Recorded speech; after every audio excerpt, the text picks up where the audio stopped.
welcome back to another episode of The High Ground, powered by Premier Companies. And we just, here in Southern Indiana, kind of went through a weather spell and interrupted a series of customer meetings that we had in lieu of one big annual meeting. We brought the annual meeting, Ryan, closer to the customers. And we had that delayed for Lagodi and Worthington areas because of the weather events we had. Yeah, we just concluded our seventh one this past Friday, and they were well attended, I think, for what they were fighting. We had some ugly weather, and it caused a postponement, which might have affected some of our turnout. But it was a good opportunity for our management crew to get around, have a meal, pretty non-formal, informal, I guess, opportunity to just sit and visit, share a little bit about the final year, 2021, coming off a merger on September 1. That was a lot of topics on everybody's mind. How's this going? What's it look like? There's still some questions. So yeah, as we jumped into that, we kind of highlighted the business points from our annual report, and we can jump into some of those if you want. So. Just for our listeners, both of us have copies of the annual report in front of us, and we thought this would be a good way to just kind of get the annual report results out to a wider audience that maybe couldn't attend one of the customer meetings. And Brian, I know you did several updates at the meeting, so why don't you just kind of take us through kind of your update for our listeners? Well, as we address the audience, the main things we wanted to talk about was our four main business priorities, which are protect the balance sheet, reinvest back into our current businesses, pursue new ventures and opportunities, and return cash back to our members. Those are our four guiding principles as we go forth every day in our day-to-day operations. So that requires us to not only manage our financials and make sure that we're doing the best we can possibly do for our members, but it's constantly forced us to look ahead. And as you're managing those financial results, you think, I should probably look here close term. Where can I cut expenses, and where are things that I can do to bring more money into the company, and then in return those back to our members. But there's a lot of strategy involved in that, and we have had some pretty good sized investments here lately growing the company. A couple on top of the merger between White River Co-op and Premier that became official on September 1 of 2021. The purchase of a fuel business in Taylorsville, Kentucky. Following that principle by our CEO, who says if we're good doing business 100 miles north of the Ohio River, we should be good 100 miles south of the Ohio River as well. He's stated that many times and was looking for opportunities in Kentucky, and we found one and ended up making that purchase, which is now allowing us to pull fuel and other products not only from Country Mark and our Indiana businesses as our primary supplier, but we're all the way into Knoxville and Nashville, Tennessee now, bringing fuel back into that Kentucky market. We also purchased the former Richards elevator in Columbus, Edinburgh area, and that is now our Columbus grain facility. So with the merger, Premier became back in. They got back into grain from a marketing standpoint. We've been in grain for a long time due to the feed and our shared livestock interests with our swine link operation. But White River had purchased a facility in 2017, and so when the Richards opportunity came up, we looked at it, thought it was a nice fit. It's a good opportunity for us to buy something back from our customers and our members.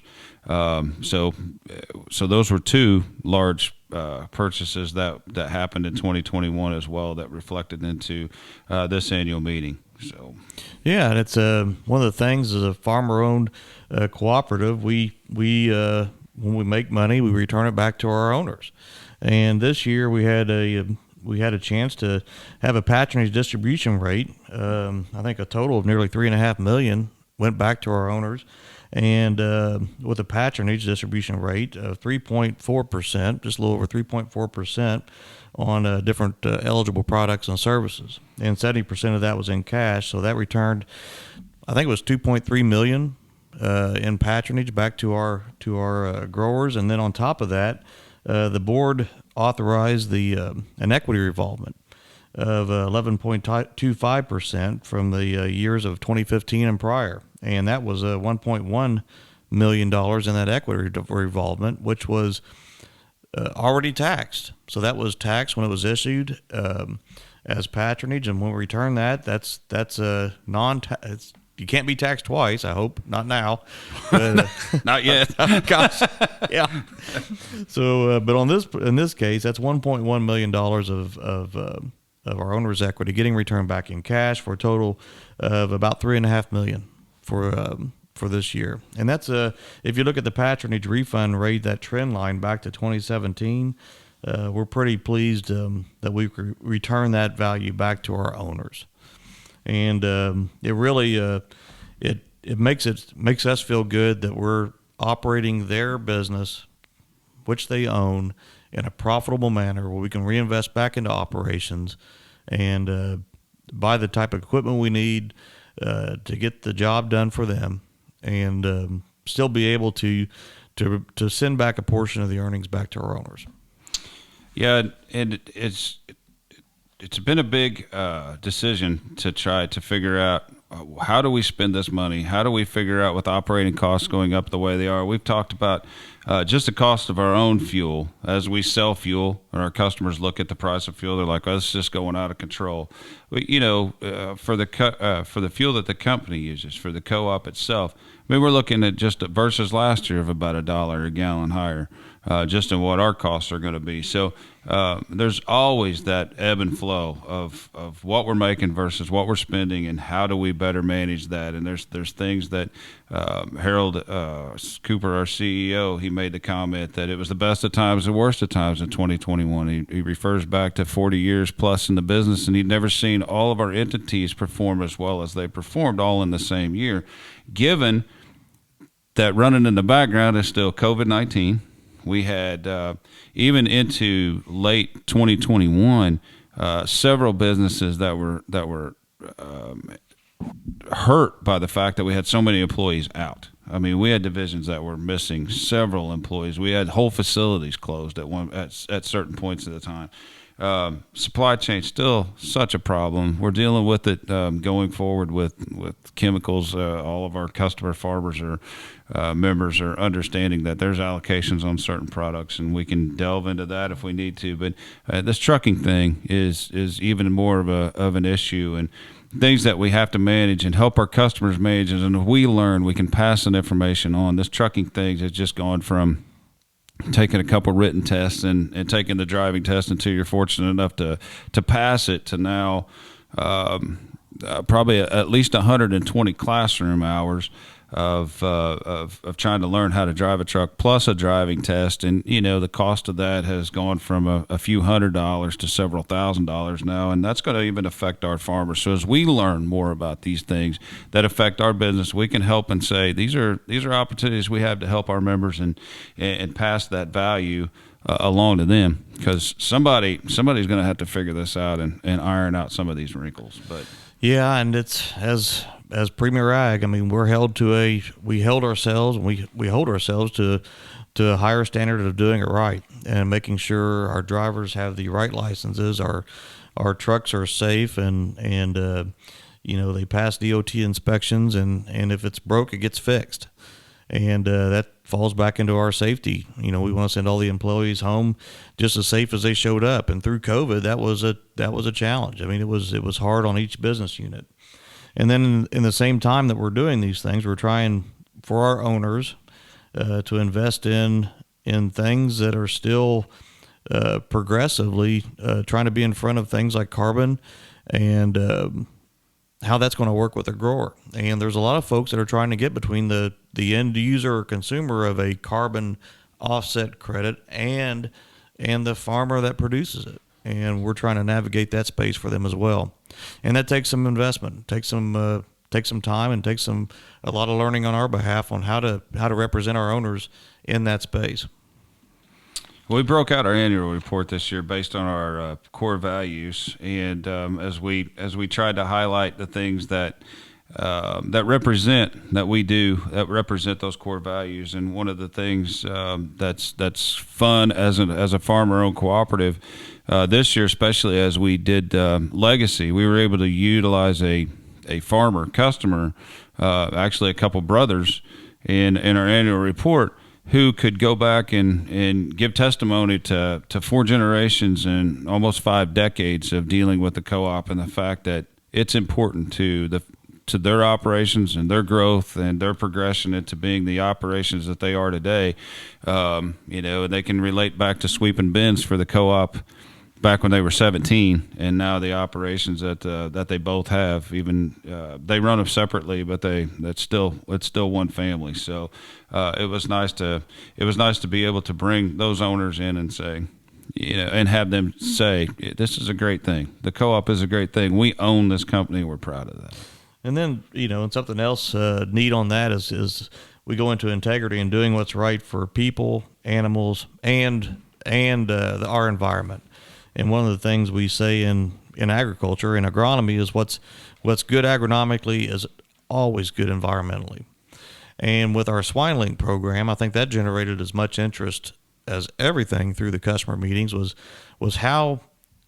So we're participating in animal production, and how a person can. I mean, the barrier to entry in grain farming is pretty high for a young person to get started. And I think the swine link, I hope that by the end of the year we'll have 20 buildings in swine link, and that allows a future farmer, a young farmer, to participate in production agriculture and animal agriculture, to enter the market and start a business now today. And if you're going to plant a tree, it's always best to do it 20 years ago, but the next best time to do it is today, right? And so we're looking for opportunities to expand that division, and if you've got an interest, to give us a call.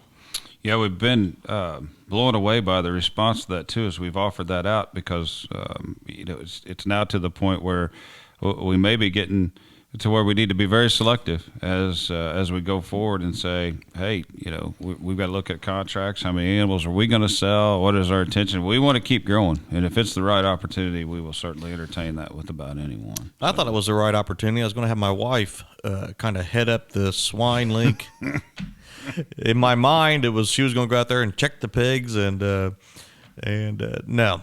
I don't think she had the same vision that I did for us. Assuming in your mind it became a lonely place after you suggested that. Yeah. Probably not on her agenda of things to do, as I would not suggest that at home either. She did not share my vision. No. And I didn't think I'd have the time, but I thought she had the time, but she did not care to invest in one of those. But I tell you, it's a good investment for some of our young farmers. Yep. Yeah, we look forward to that. And then reaching out to our community in the way that we can help.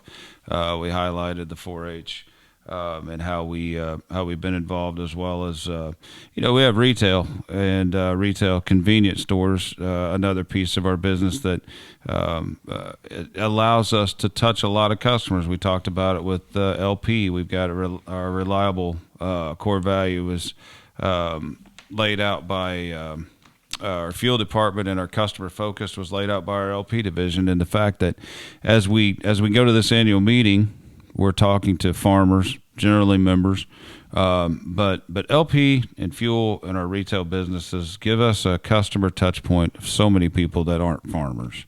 And it gives us an opportunity to go out there and show co-op value to those who might not even be members, and have them appreciate the fact that these guys are local. We know these folks in our hometown, are continuing to spend money here, generate more revenue, and build and focus local.